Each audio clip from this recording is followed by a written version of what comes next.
هادي له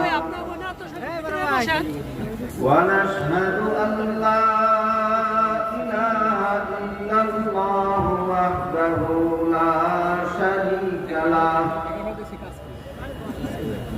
ونشهد أن سيدنا ونبينا ومولانا محمدا عبده ورسوله صلى الله تعالى عليه وعلى آله وأصحابه وبارك وسلم أما بعد فأعوذ بالله من الشيطان الرجيم بسم الله الرحمن الرحيم إن الذين يغضون أصواتهم عند رسول الله أولئك الذين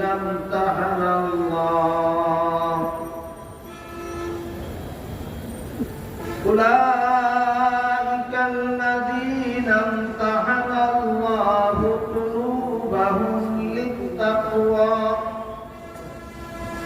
لهم مغفرة وأجر عظيم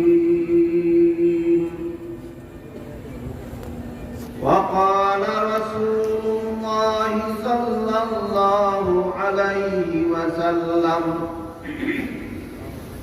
إنما أنا بعثت معلما أو كما قال عليه الصلاة والسلام শ্রদ্ধেয় সভাপতি হযরত উলামায়ে কেরাম, সম্মানিত সুধী সমাজ, দূর দূরান্ত থেকে আগত সর্বস্তরের মুসলমান ভাইয়েরা আমার ও আমার পর্দানিশীন মা ও বোনেরা, আমি আপনাদের এখানে পৌঁছার পর আপনাদের এই সম্মেলনের বিজ্ঞাপন দেখে জানতে পারলাম যে এই সম্মেলনের আয়োজন দুটি মাদ্রাসার পক্ষ থেকে করা হয়। একটি হল মাদ্রাসাতুল আবরার গাজীপুর, আরেকটি হল হালিমাতুস সাদিয়া মহিলা মাদ্রাসা। একটা পুরুষদের মাদ্রাসা আর একটা মহিলাদের মাদ্রাসা, দুই মাদ্রাসার উদ্যোগে আজকের এই মুবারক সম্মেলনের আয়োজন করা হয়েছে। তাই মাদ্রাসা শিক্ষা সম্পর্কে কিছু কথা আপনাদের সামনে তুলে ধরার আশায় আমি পবিত্র কোরআনের সূরা হুজুরাতের ৩ নম্বর আয়াত এবং হযরত রাসূল করিম সাল্লাল্লাহু আলাইহি ওয়াসাল্লামের একটি সংক্ষিপ্ত হাদিস তিলাওয়াত করেছি। তিলাওয়াতকৃত হাদিসে রাসূল বলেন, ইন্নামা আনা বুইস্তু মুআল্লিমা। এর অর্থ হলো আল্লাহ আমাকে উম্মতের জন্য, গোটা মানব জাতির জন্য শিক্ষক হিসাবে পাঠিয়েছেন। মুহাম্মদুর রাসূলুল্লাহ সাল্লাল্লাহু আলাইহি ওয়াসাল্লাম গোটা মানব জাতির শিক্ষক, গোটা মানব জাতির শিক্ষক। প্রসঙ্গক্রমে আমরা এই নবীর উম্মত হিসাবে স্মরণ রাখতে পারি যে এই শিক্ষকের শিক্ষাগত যোগ্যতা কত। অন্য হাদিসে রাসূল করিম সাল্লাল্লাহু আলাইহি ওয়াসাল্লাম বলেন, মুফিদু ইলমাল আউয়ালিন ওয়াল আখিরিন। আমার পূর্ববর্তী সর্বলোকের এবং পরবর্তী সর্বলোকের সমপরিমাণ ইলম আল্লাহ এটা আমাকে দান করেন। সুতরাং তিনি সর্বোচ্চ মুহাম্মদুর রাসূলুল্লাহ সাল্লাল্লাহু আলাইহি ওয়াসাল্লামের সমপর্যায়ের শিক্ষক জগতে আর দ্বিতীয় কেউ হতে পারে না। আল্লাহ পাক রব্বুল আলামিন তাকে গোটা মানব জাতির জন্য শিক্ষক হিসেবে পাঠিয়েছেন। আমরা যারা তার দুনিয়া থেকে বিদায় হওয়ার প্রায় ১,৫০০ বছর পরে দুনিয়াতে এসেছি, আমাদেরও তিনি শিক্ষক। তার যুগে যারা দুনিয়াতে ছিলেন তাদের জন্য তিনি শিক্ষক। সাহাবায়ে কেরাম রাদিয়াল্লাহু তাআলা আজমাইন যারা সরাসরি রাসূলের কাছে শিক্ষা দীক্ষা গ্রহণ করেছেন, তাদেরকে ইসলামী পরিভাষায় সাহাবা বলা হয়। রাসূলের কাছে সরাসরি শিক্ষা গ্রহণকারী মুসলমানগণকে ইসলামের পরিভাষায় সাহাবা বলা হয়। সাহাবাগণ হলেন রাসূলের সরাসরি ছাত্র, আর আমরা রাসূলের ছাত্র সাহাবাগণের মাধ্যমে। সাহাবাগণের মাধ্যমে পরবর্তী দুনিয়ার সমস্ত উম্মত মুহাম্মদুর রাসূলুল্লাহ সাল্লাল্লাহু আলাইহি ওয়াসাল্লামের ছাত্র। কাজেই রাসূল হলেন আমাদের ইনডাইরেক্ট উস্তাদ, আর সাহাবাগণের ডাইরেক্ট উস্তাদ। বুঝে থাকলে আবার একটু দয়া করে বলুন তো, রাসূল কি উম্মতের শুধু পুরুষদের উস্তাদ ছিলেন না নারীদেরও? রাসূল উম্মতের নারীদেরও উস্তাদ। কিন্তু নারীদের জীবনে এমন কিছু বিষয় আশয় আছে যেগুলি কোন পুরুষ উস্তাদের কাছে শিখতে যাওয়া লজ্জার ব্যাপার। এই কথাটা যেহেতু লজ্জার ব্যাপার, এই জন্য বিস্তারিত আলোচনা করার মতো নয়। তবে আমি আশা করি আপনারা সবাই বুঝতে পারেন যে মহিলাদের জীবনে এমন কিছু ব্যাপার আছে যেগুলি কোন উস্তাদের কাছে শিখতে, পুরুষ উস্তাদের কাছে শিখতে যাওয়া লজ্জার ব্যাপার। তাই রাসূল করিম সাল্লাল্লাহু আলাইহি ওয়াসাল্লাম যেহেতু একজন পুরুষ, তার কাছে তো মহিলারা এই সমস্ত লজ্জার ব্যাপার কিভাবে শিখবে? কিন্তু জগতে মহিলাদের জীবনে এমন একজন পুরুষ আছে যার কাছে মহিলার জীবনে কোনো কিছু শিখা লজ্জার ব্যাপার নয়। মহিলাদের জীবনে একজন পুরুষ আছে যার কাছে কোনো কিছু শিখতে যাওয়া লজ্জার ব্যাপার নয়। তিনি হলেন একমাত্র স্বামী, একমাত্র স্বামী। তাই রাসূলের প্রয়োজন ছিল তিনি একজন মহিলার স্বামী হবেন, একজন মহিলাকে তার স্ত্রী বানাবেন, এবং ভিন্ন মহিলা পুরুষ রাসূলের কাছে শিখতে যাওয়া যেসব বিষয়, শিখতে যাওয়া লজ্জার ব্যাপার, সেই বিষয়গুলি রাসূল তার স্ত্রীগণকে শিক্ষা দিয়ে ওই সমস্ত স্ত্রীগণকে রাসূলের সহকারী শিক্ষিকা রূপে তৈরি করবেন উম্মতের জন্য। একদল মহিলাকে রাসূলের স্ত্রী বানানোর দরকার, যেন লজ্জার ব্যাপারগুলি নিজেদেরকে শিক্ষা দিয়ে রাখতে পারেন। তিনিরা রাসূলের কাছে বিনা দ্বিধায় বিষয়গুলি শিখে উম্মতের অন্যান্য মহিলাদেরকে শিক্ষা দেওয়ার জন্য রাসূলের সহকারী শিক্ষিকার ভূমিকা পালন করবেন। এমন একজন মহিলাকে রাসূলের স্ত্রী বানানোর প্রয়োজনীয়তা দেখা যায়। আমার কথা বুঝে থাকলে একটু দয়া করে বলুন তো, রাসূলের যৌনতা নিবারণের স্বার্থে না উম্মতের নারীদের জন্য মহিলা শিক্ষিকা তৈরি করার স্বার্থে? উম্মতের নারীদের জন্য একজন মহিলা শিক্ষিকা তৈরি করার স্বার্থে। রাসূলের দাম্পত্য জীবন সম্পর্কে একটা বিষয় পরিষ্কার হওয়া দরকার, সেটা হল সহিহ বুখারী শরীফের হাদিসে উল্লেখ আছে, রাসূল করিম সাল্লাল্লাহু আলাইহি ওয়াসাল্লামের শরীফ মুবারকে আল্লাহ 4,000 বাহাদুর পুরুষের সেক্স পাওয়ার দান করেছেন। বুঝে থাকে বলতো রাসূলের শরীর মুবারকে কি পরিমাণ মুসলিমের যৌন ক্ষমতা ছিল।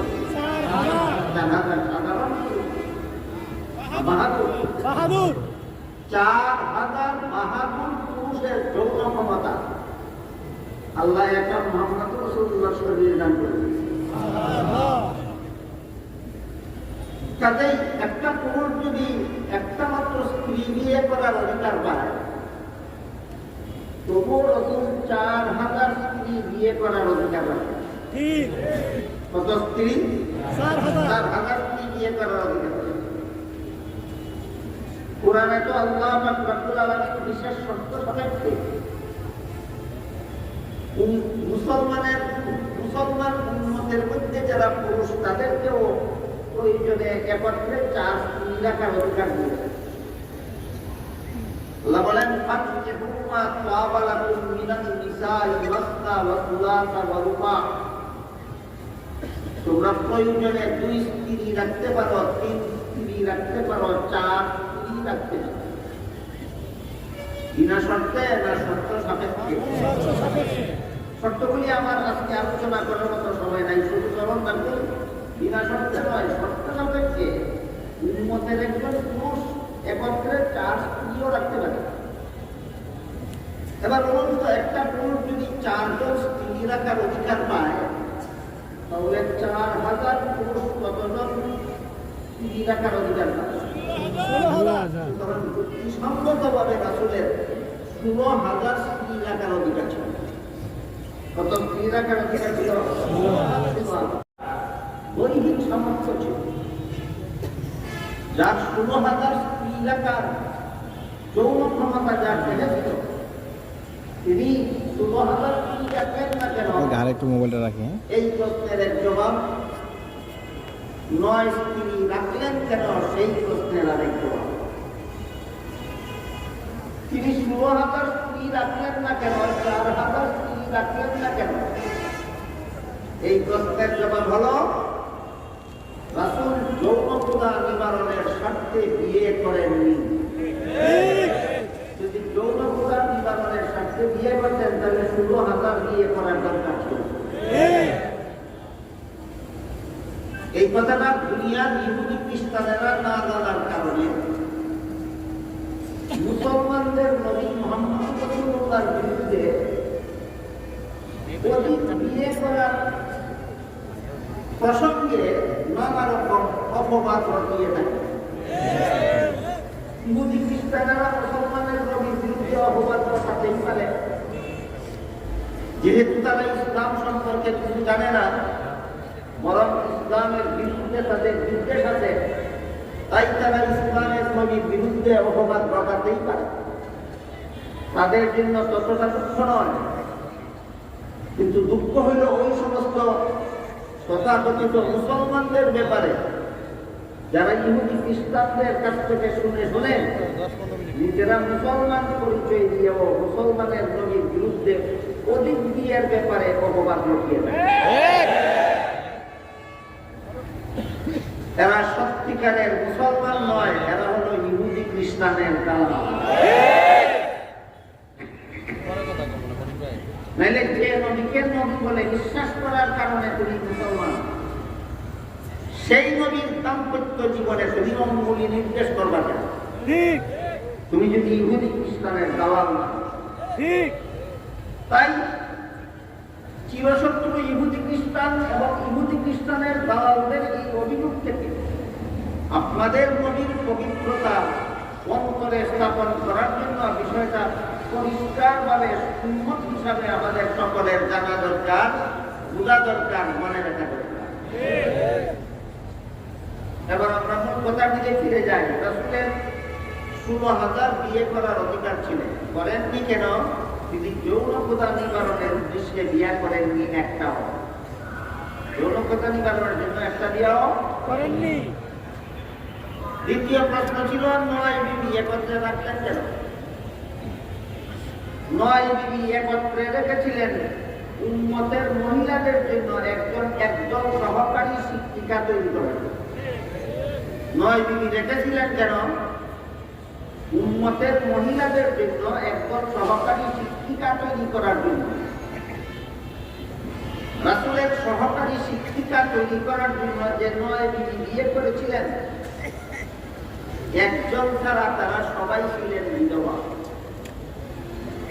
এমনকি রাসূলের জীবনের প্রথম বিয়ে, 25 বছর বয়সে রাসূল যখন সর্বপ্রথম বিয়ে করেন হযরত খাদিজা রাদিয়াল্লাহু তাআলা আনহা, তখন খাদিজার বয়স 40 বছর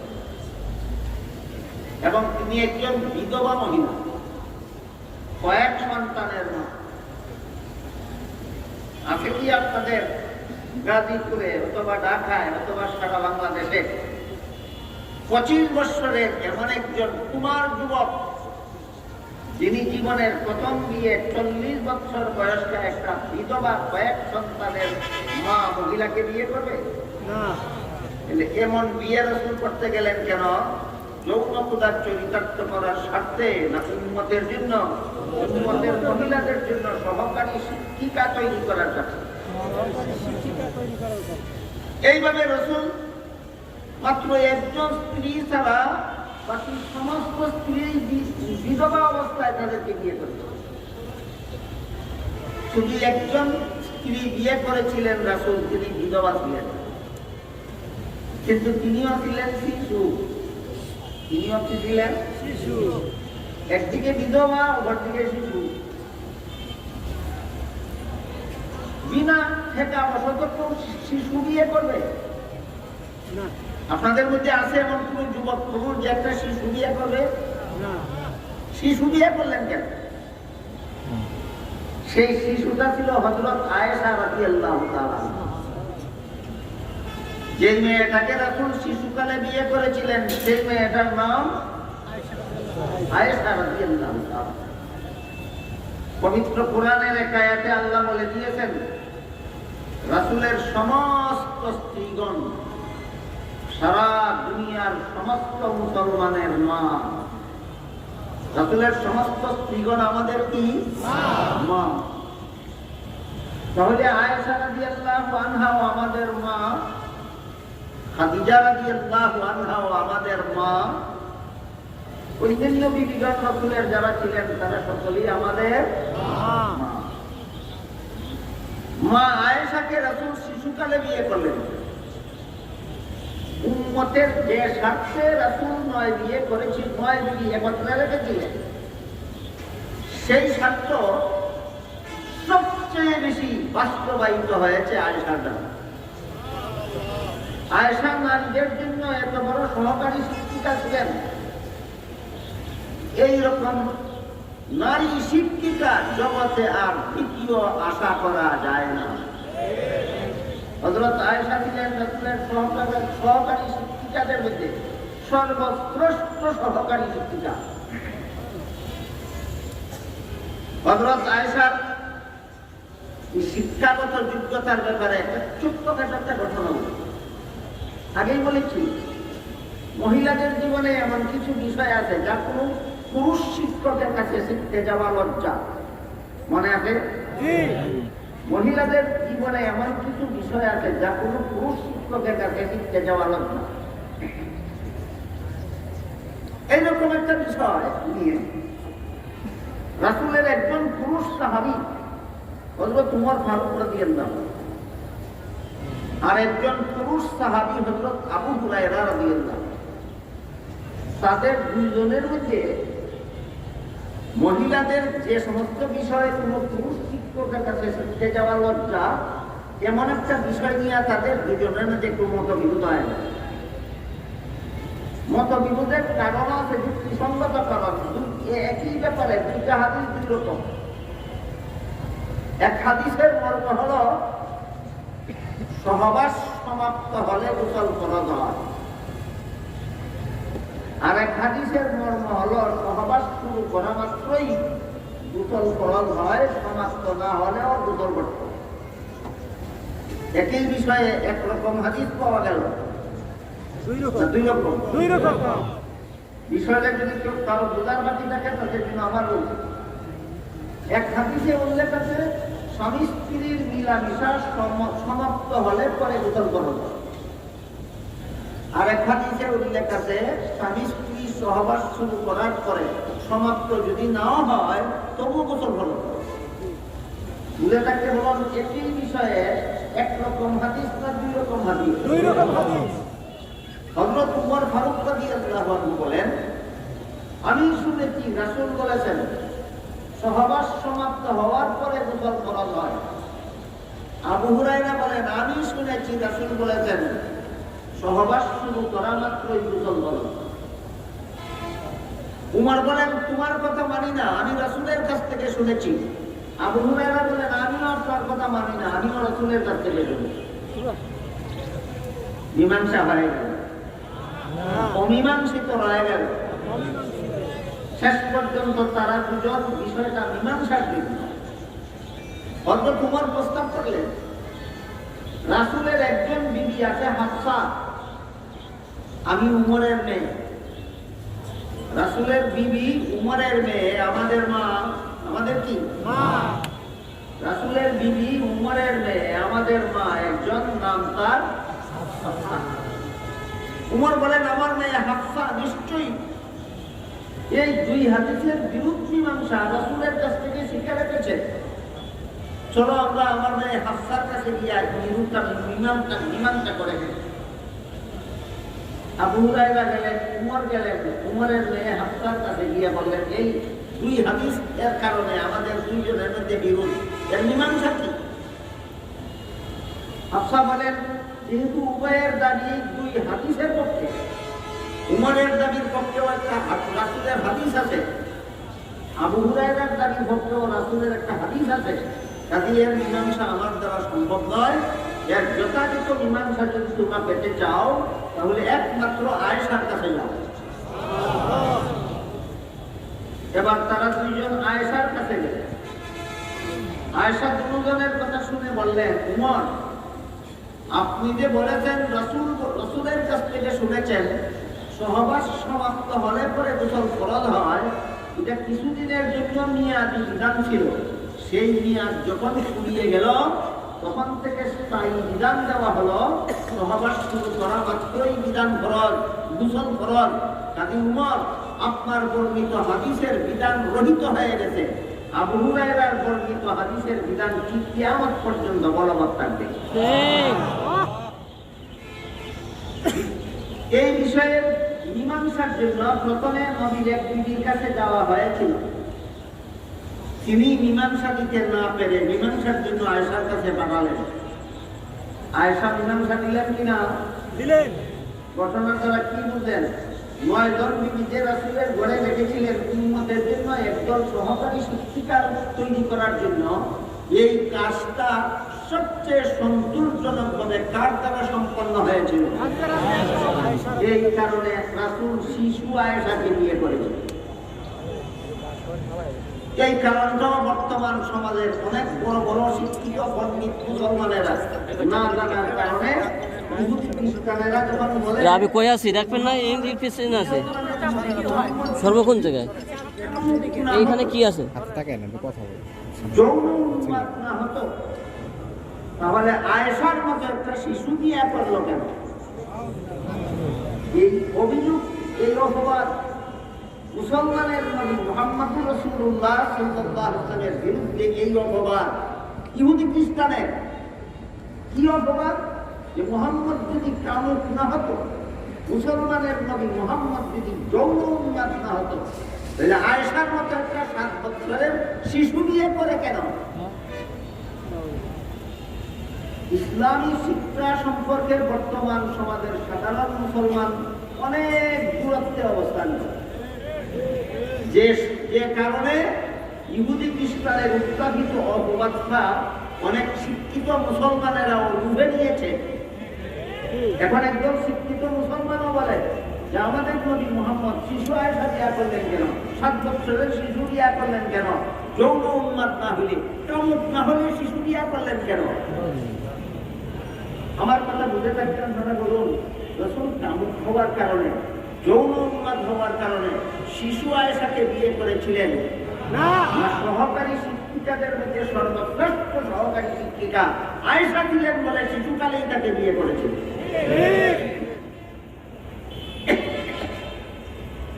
যেহেতু এটা দুই মাদ্রাসা, কিন্তু একটা পুরুষ মাদ্রাসা, একটা মহিলা মাদ্রাসা, এই জন্য রাসূল যে মহিলাদেরও শিক্ষক ছিলেন এবং মহিলাদের যথাযথ শিক্ষার জন্য যে একদল মহিলা শিক্ষিকা তৈরি করার জন্য তারপরে একত্রে 9 স্ত্রী রেখেছিলেন, এই বিষয়টাও আমার মনে হলো যে এখানেই আলোচনা হওয়া দরকার। তারপর বর্তমান দুনিয়ার ইহুদি খ্রিস্টানেরা ইসলাম ধর্ম, মুসলমান এবং মুসলমানের নবী মুহাম্মদ রাসূলুল্লাহর বিরুদ্ধে আরো যত অপবাদ রটায়, তার মধ্যে আরেকটি অপবাদ হল একাধিক বিবাহ কেন। নবী তো 9 বিবি একত্রে রেখেছিলেন, উম্মতের জন্য 4-এর বেশি স্ত্রী একত্রে রাখা হারাম। আগেই বলেছি, আল্লাহ কোরআনে বলেছেন তোমরা প্রয়োজনে 4 স্ত্রী একত্রে রাখতে পারো। নবী রেখেছিলেন 9 স্ত্রী, আর উম্মতকে রাখার অনুমতি দেওয়া হয়েছে 4 স্ত্রী। নবীর 9 স্ত্রী সম্পর্কে এতক্ষণ কিছু আলোচনা হল, তো সামান্য উম্মতের এক একটা পুরুষকে 4 জন করে স্ত্রী রাখার অনুমতি দেওয়ার কারণে, ইসলামে অনুমোদিত হওয়ার কারণে, কোরআনে উল্লেখ থাকার কারণে ইহুদি খ্রিস্টানেরা কোরআনের বিরুদ্ধে, ইসলামের বিরুদ্ধে, মুসলমানের বিরুদ্ধে, ইসলাম ধর্মের বিরুদ্ধে যত জঘন্যতম অপবাদ রটায়, এর মধ্যে একটা হলো ইসলাম ধর্মে নারী পুরুষের সমান অধিকার না। পুরুষকে 4 একত্রে 4 স্ত্রী রাখার অধিকার দেয় ইসলাম, কিন্তু নারীকে একত্রে 4 স্বামী রাখার অধিকার দেয় না। সুতরাং ইসলামে নারী পুরুষের সমান অধিকার নাই, ইসলামে পুরুষ নারীদের উপর পুরুষের অগ্রাধিকার দেওয়া হয়েছে। এই ধর্ম কখনো যুক্তিসম্মত ধর্ম হতে পারে না। সমান অধিকারের প্রশ্ন উত্থাপন করেছে ইসলামের বিরুদ্ধে ইহুদি খ্রিস্টানেরা। আমি আগে বলেছি, ইহুদি খ্রিস্টানেরা উত্থাপন করতেই পারে। এর প্রথম কারণ, এরা ইসলাম সম্পর্কে মূর্খ, ইসলামের বিধিবিধান জানে না। 2 নম্বর, এরা ইসলামের বিদ্বেষী, এরা ইসলামের দুশমন। যারা ইসলাম ধর্মের বিধিবিধান জানে না, যারা ইসলামের দুশমন, তারা ইসলামের এই 4 স্ত্রী একত্রে রাখার বিরুদ্ধে সমান অধিকারের লঙ্ঘন করে অপবাদ দিতেই পারে। কিন্তু দুঃখ হয় ওই সমস্ত নামধারী মুসলমানের জন্য, যে সমস্ত মুসলমানেরা নিজেদেরকে মুসলমান পরিচয় দিয়েও নারী পুরুষের সমান অধিকারের স্লোগান দেয়। নারী পুরুষের সমান অধিকার এর স্লোগানটা, এটা কোন মুসলমানের মস্তিষ্ক প্রসূত নয়, এটা ইহুদি খ্রিস্টানদের উদ্ভাবিত। ইহুদি খ্রিস্টানেরাই সর্বপ্রথম দুনিয়াতে নারী পুরুষের সমান অধিকারের স্লোগান উদ্ভাবন করেছে। এর ইতিহাস অনেক লম্বা, আমি সেই ইতিহাসের দিকে আজকে যাচ্ছি না। শুধু এতটুকু বলতে চাচ্ছি যে নারী পুরুষের সমান অধিকার এটা মুসলমানের স্লোগান নয়, এটা ইহুদি খ্রিস্টানদের স্লোগান। যে সমস্ত মুসলমানেরা ওই স্লোগান দেয়, এরা বুঝে শুনে স্লোগান দেয় না, তুতার গুলির মতো ইহুদি খ্রিস্টানের শিক্ষা দেওয়া স্লোগান দেয়। বুঝে শুনে দেয় না কিভাবে, এর কিছু উদাহরণ আপনাদের সামনে তুলে ধরছি। ইসলামের বিধানে কোন পিতার ঘরে যদি কোন সন্তান ছেলে জন্মগ্রহণ করে, তাহলে সেই ছেলেটাকে লালন পালন করা বাবার দায়িত্ব হয় কতদিন? ছেলেটা নাবালক থাকবে যতদিন। বুঝে থাকলে বলুন, ইসলামের বিধানে পিতার জন্য ছেলেকে লালন পালন করার দায়িত্ব কতদিন? নাবালক থাকবে যতদিন। ছেলে সাবালক হলে পরে এই ছেলেকে লালন পালন করা বিধানগতভাবে পিতার দায়িত্ব নয়। কোন পিতা যদি সাবালক ছেলেকে লালন পালন করে, সেটা হবে ছেলের প্রতি পিতার দয়া। বলেন, বিধানগত দায়িত্ব না দয়া? কিন্তু এই পিতার গর্ভেই, এই পিতার ঘরেই যদি একটা মেয়ে সন্তান জন্মগ্রহণ করে, তাহলে সাবালক নাবালক প্রশ্ন নাই, যতদিন পর্যন্ত মেয়ের বিয়ে না হবে ততদিন পর্যন্ত লালন পালন করা পিতার দায়িত্ব। তাইলে জীবনের শুরুতেই বাবার সম্পদে লালিত পালিত হওয়ার অধিকার ছেলের যে পরিমাণ, মেয়েরও সেই পরিমাণ না, মেয়ের বেশি। তাইলে ইসলামে নারীর পুরুষের সমান অধিকার না নারীর অগ্রাধিকার? তোমার কে কইছে সমান অধিকারের স্লোগান দিতে? ইসলামে তো অগ্রাধিকার দেওয়া। কথা বুঝতে পারেন? যারা সমান অধিকারের স্লোগান দেয় এরা শুধু ইসলাম বিরোধী নয়, এরা শুধু ইহুদি খ্রিস্টানের দালাল নয়, এরা নারীর অধিকার বিরোধী।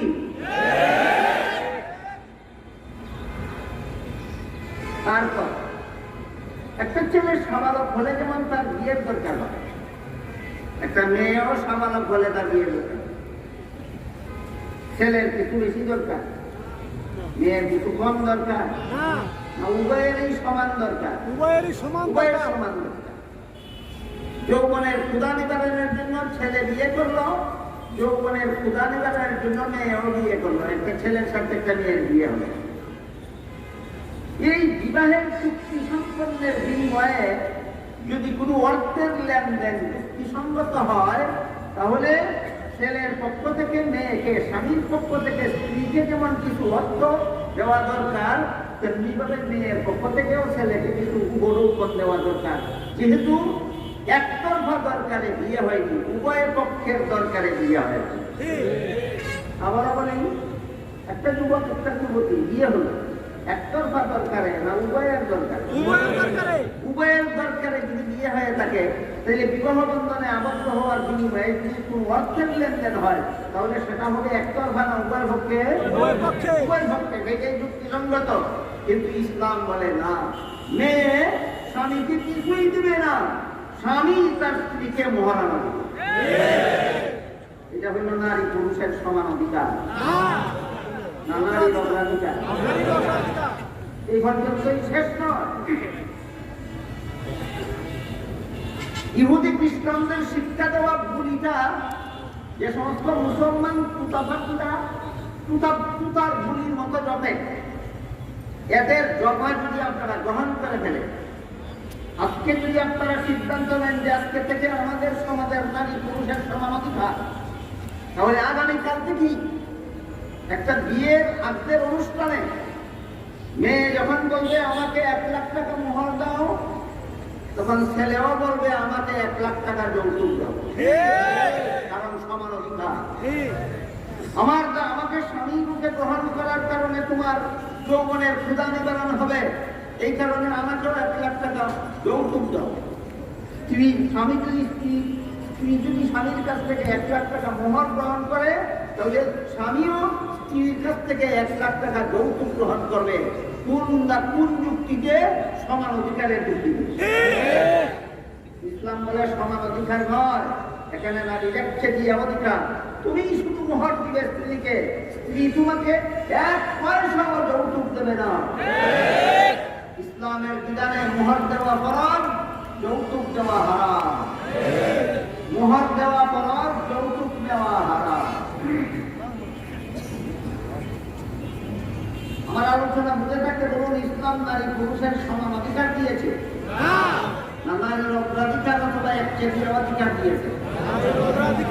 যেখানে ইসলাম নারীদেরকে হয়তো অগ্রাধিকার দিয়েছে আর না হলে একচেটিয়া অধিকার দিয়েছে, সেখানে যারা সমান অধিকার দাবি করে এরা কি বাস্তবিকই নারীদের অধিকার আদায়ের পক্ষে না নারীদের অধিকার কর্ম করার পক্ষে? এরা শুধু ইসলামের দুশমন নয়, এরা নারীদেরও দুশমন।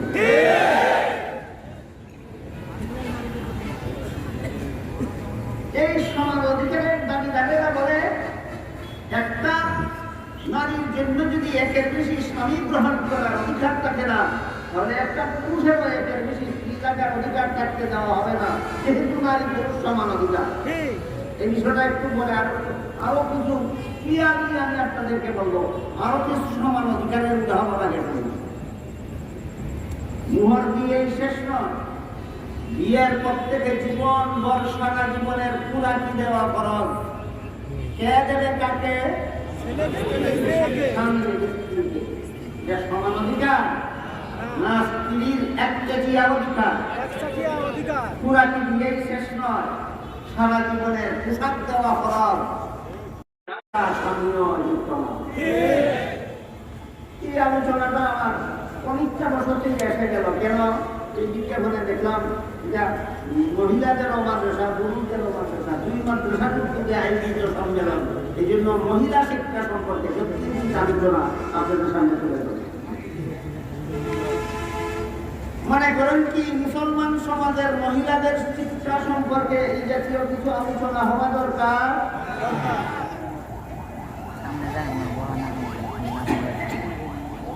এই ইহুদি খ্রিস্টান এবং ইহুদি খ্রিস্টানের দালালেরা ইসলামের ধর্মগ্রন্থ কোরআনের বিভিন্ন আয়াত এর বিরুদ্ধে স্লোগান দেয়। হয়তো সরাসরি আয়াতের বিরুদ্ধে স্লোগান দেয়, আর না হয় কোরআনের কথা আয়াতের কথা বলে না, শুধু আয়াতের বিধানের বিরুদ্ধে স্লোগান দেয়। সরাসরি কোরআনকে ভুল বলেছিল তসলিমা রাসূল, বলেছিল কোরআন ভুল। আধুনিক যুগে এই কোরআনের বিধান চলতে পারে না।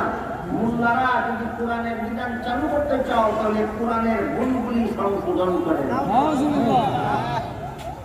এত পরিষ্কার ভাবে অন্যান্য দালালেরা বলে, অন্যান্য দালালেরা বলে নারী পুরুষের সমান অধিকার। ছেলে যেই বাবার সন্তান, মেয়ে সেই বাবার সন্তান। ছেলের মুখ আছে খাওয়ার দরকার, মেয়ের মুখ আছে খাওয়ার দরকার। ছেলের শরীর আছে পোশাকের দরকার, মেয়েরও শরীর আছে পোশাকের দরকার। ছেলের জীবন যাপনের জন্য বাড়ি ঘরের দরকার, মেয়েরও জীবন যাপনের জন্য বাড়ি ঘরের দরকার। এমন অবস্থায় একই বাবার সন্তান হওয়া সত্ত্বেও কোরআনের সূরা নিসা এর 11 নম্বর আয়াতে আল্লাহ বলে দিয়েছেন, ওয়ালিযাকারি মিসলু হাজ্জিল উনসায়াইন, মৃত পিতার ত্যায্য সম্পদে ছেলে পাবে 2 অংশ, মেয়ে পাবে 1 অংশ। আজকে নতুন শুনেছেন না আরো কোনদিন? মা বাবা মারা গেলে মা বাবার সম্পদে ছেলে ভাই কত অংশ, মেয়ে ভাই কত অংশ? তসলিমা বলে এই দেখো কোরআনের অভিশাপ, এই দেখো নারীদের প্রতি কোরআনের অভিশাপ। এই মেয়েটা যেই বাবার সন্তান, ছেলেটাও সেই বাবার সন্তান, কিন্তু কোরআন বলে ছেলে ভাবে 2 অংশ, মেয়ে ভাবে 1 অংশ।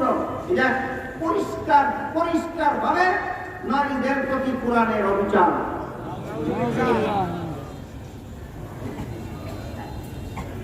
সরাসরি কোরআনকে ভুল বলার কারণে তখনকার বাংলাদেশের 15 কোটি মুসলমান একসাথে গর্জে উঠেছে।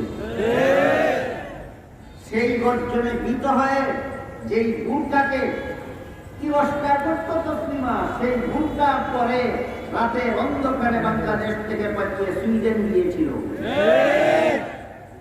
ঘটনাক্রমে যাওয়ার সময় বাংলাদেশে কতগুলি ডিম পেরে রেখে গিয়েছিল। তসলিমা তো পালিয়ে সুইডেন চলে গেল, এমনি না বাংলাদেশে কিছু ডিম পেরে রেখে গেল। তসলিমা যাওয়ার পর করেই তসলিমার দ্বারা ডিমগুলি ফুটা শুরু করে। আমার জানা মতো তসলিমার যে সমস্ত ডিম পেরে গেছিল বাংলাদেশের মধ্যে, যে ডিমটা সর্বপ্রথম ফুটেছিল, ওই ডিম থেকে যে বাচ্চাটা বের হয়েছিল, বাচ্চাটার নাম ছিল ফরিদা রহমান। তসলিমা সুইডেন যাওয়ার পরে বাংলাদেশে একটা সংসদ নির্বাচন হল। সেই সংসদ নির্বাচনে ফরিদা রহমান নামের একটা মেয়ে সংসদ সদস্য নির্বাচিত হল।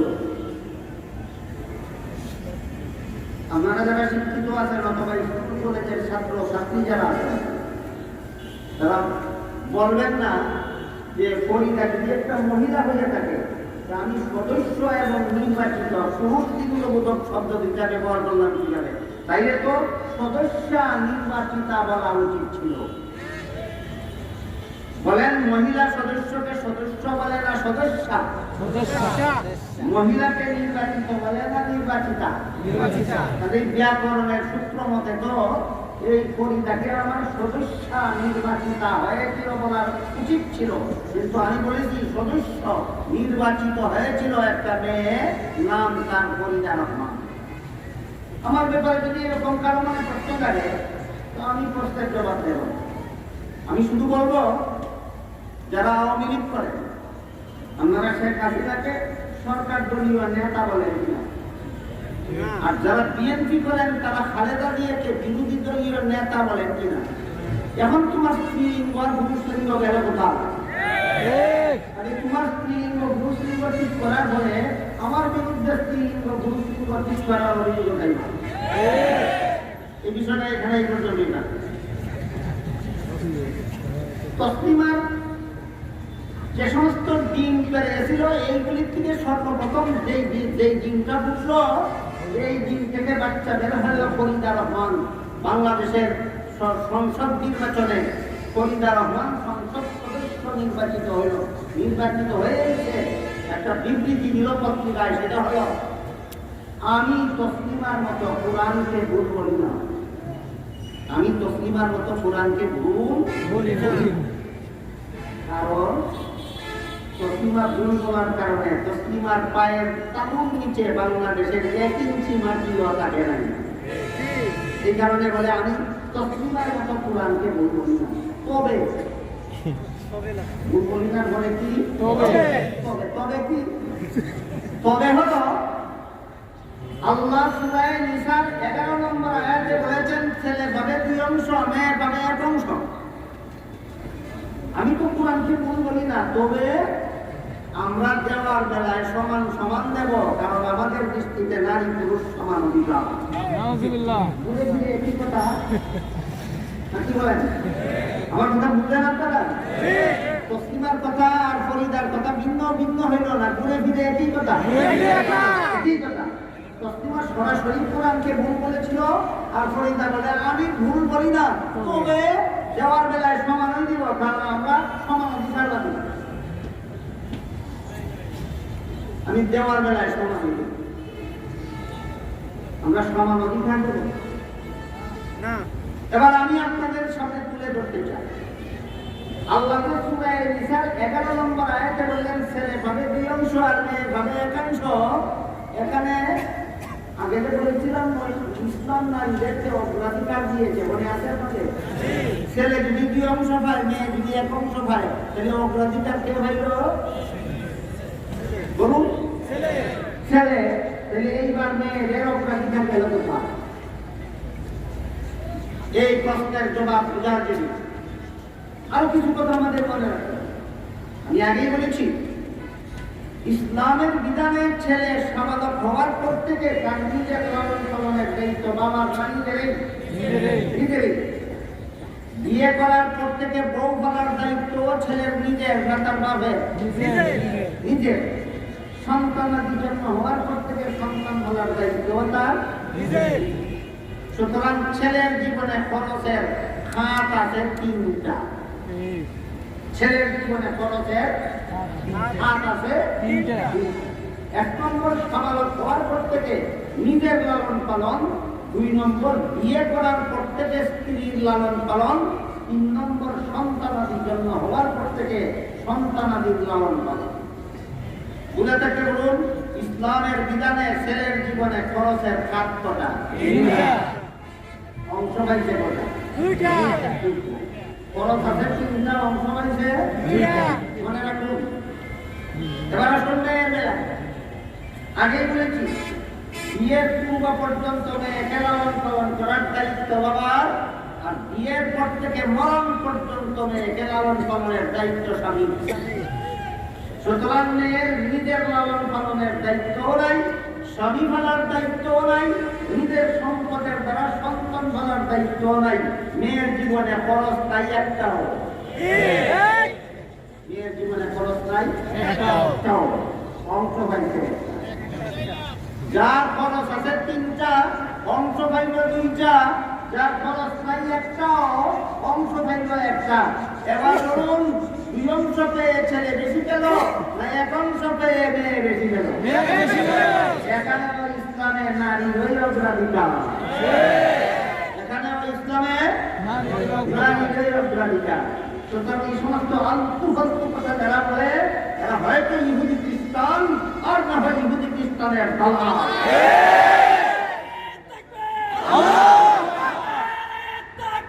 আল্লাহু আকবার।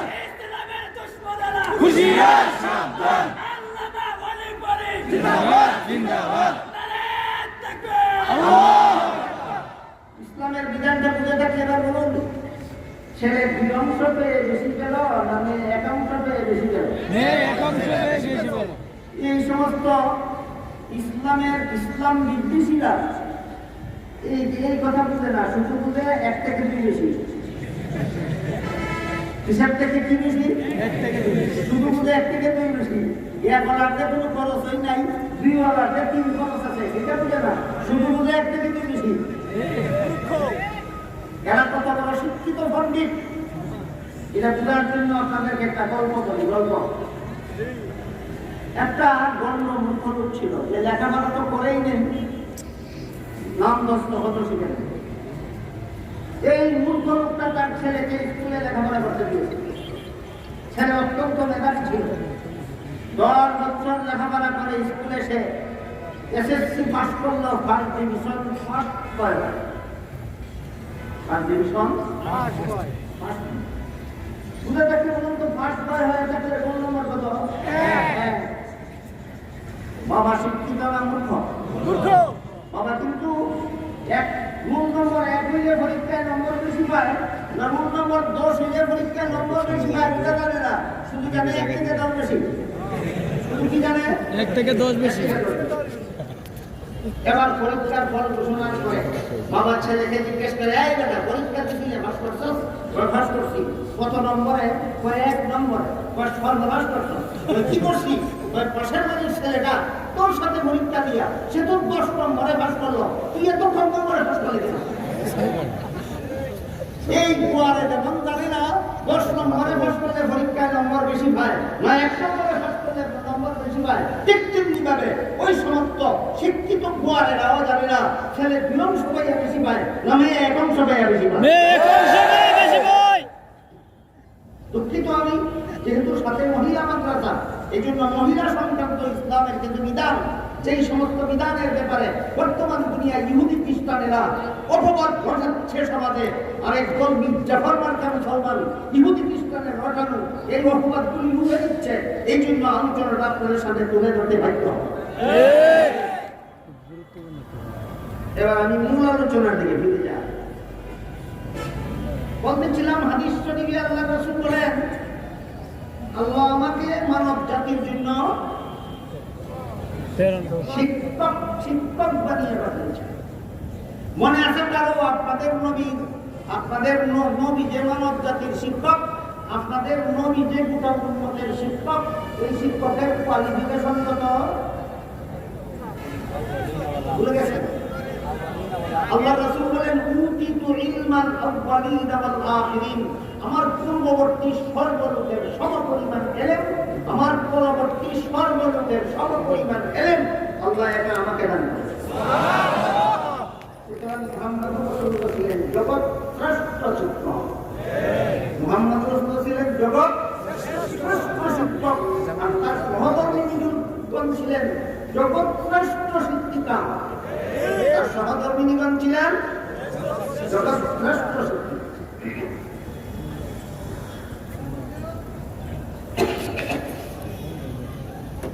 রাসূল করিম সাল্লাল্লাহু আলাইহি ওয়াসাল্লাম সাহাবায়ে কেরামকে সরাসরি শিক্ষা দীক্ষা দান করেছেন দীর্ঘ 23 বছর। কতদিন? 23 বছর। পুরুষ সাহাবাদেরকেও শিক্ষা দান করেছেন, মহিলা সাহাবিয়াদেরকেও শিক্ষা দান করেছেন। যেগুলি বেশি লজ্জার ব্যাপার সেগুলি রাসূল নিজে না বলে বিবি বলে তারা বলে।